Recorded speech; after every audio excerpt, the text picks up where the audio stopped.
m'a demandé pour ce soir répondre à une vaste question, si tant est qu'on puisse y répondre. Quelle est l'influence de cette révolution iranienne et de ce régime iranien sur la diffusion de l'islamisme dans le monde?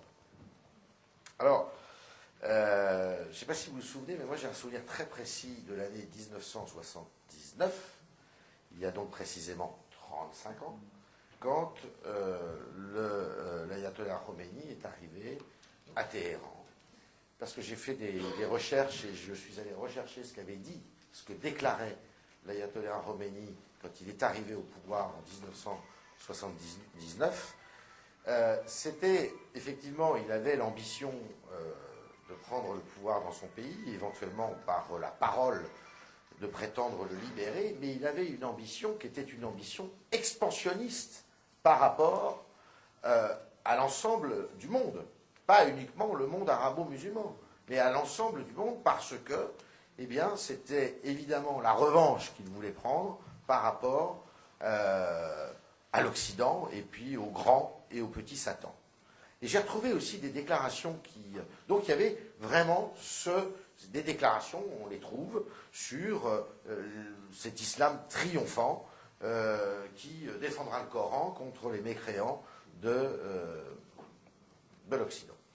Et on trouve aussi des déclarations de certains dirigeants occidentaux, alors un israélien, Moshe Dayan, qui a dit quand l'ayatollah Khomeini est arrivé à Téhéran, il a dit précisément c'est un tremblement de terre, à bientôt.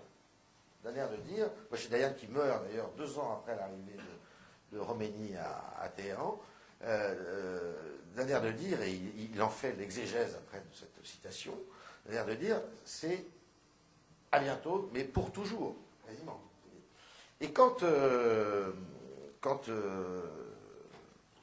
y a la guerre qui se déclare entre l'Iran et l'Irak, et c'est l'Irak qui commence cette guerre d'ailleurs, eh bien, Mitterrand a cette phrase: si nous ne soutenons pas l'Irak, le vent de la révolution islamique atteindra l'océan Atlantique.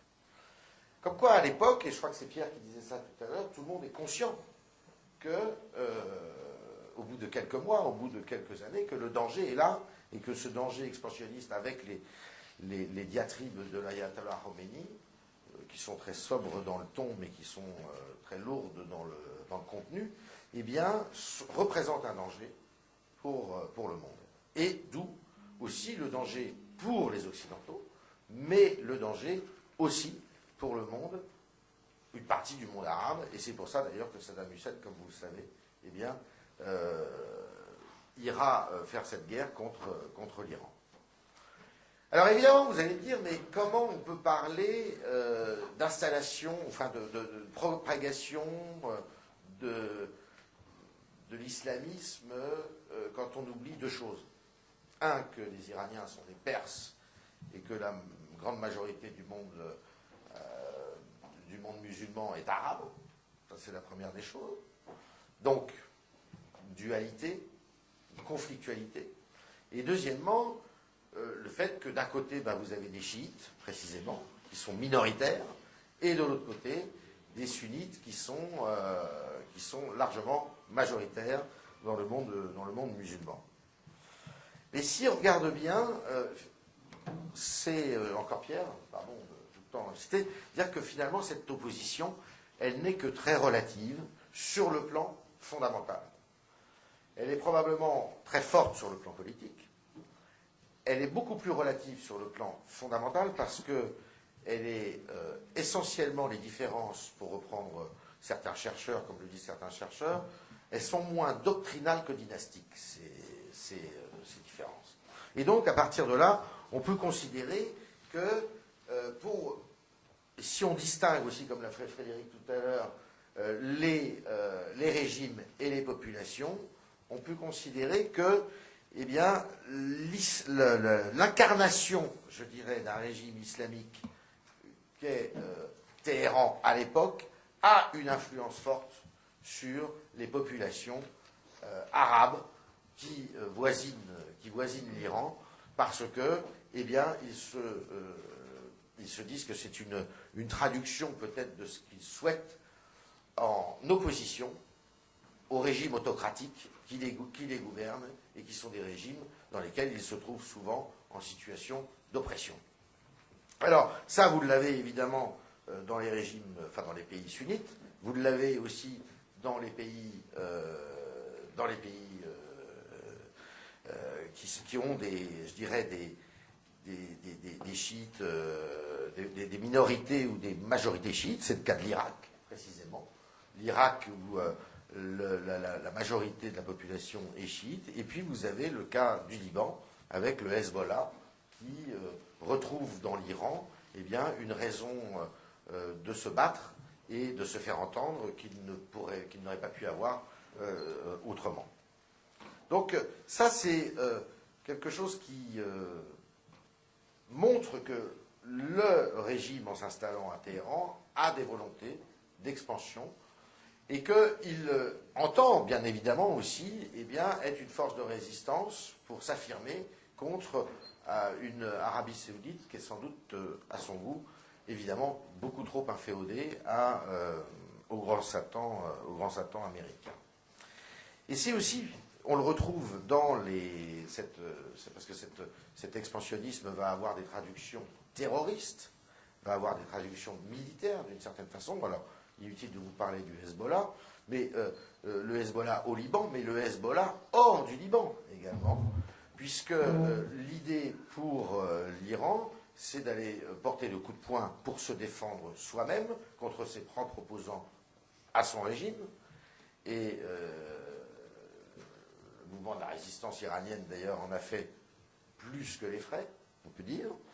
C'est de se protéger aussi et de faire le coup de poing contre les forces occidentales, et notamment les États-Unis et la France. On se souvient des attentats à Beyrouth en 1983. Et j'ai même relevé que via le Hezbollah, j'étais assez incroyablement, je dirais, étonné par le nombre d'attentats qui a eu lieu en 85 et 86 à Paris, qui ont été commis par probablement le Hezbollah. Monsieur Bonnet, vous le savez sans doute mieux que moi. Les fouettes salées, ça vous dit évidemment quelque chose. Et je me suis amusé à faire Enfin, je me suis amusé, c'est pas vraiment drôle. 1, 2, 3, 4, 5, 6, 7, 8, 9, 10. En 1900, entre février 85 et septembre 86, vous avez eu 10 attentats à Paris qui ont été commis, vraisemblablement, par le Hezbollah et Fouad Ali Saleh qui était pas loin. Donc, je vais faire beaucoup plus court que prévu parce que je crois qu'on est un peu pris par le temps, mais ce que je voulais dire aussi, c'est que ces manifestations de mise en chauffe de la communauté musulmane pour, je dirais, hystériser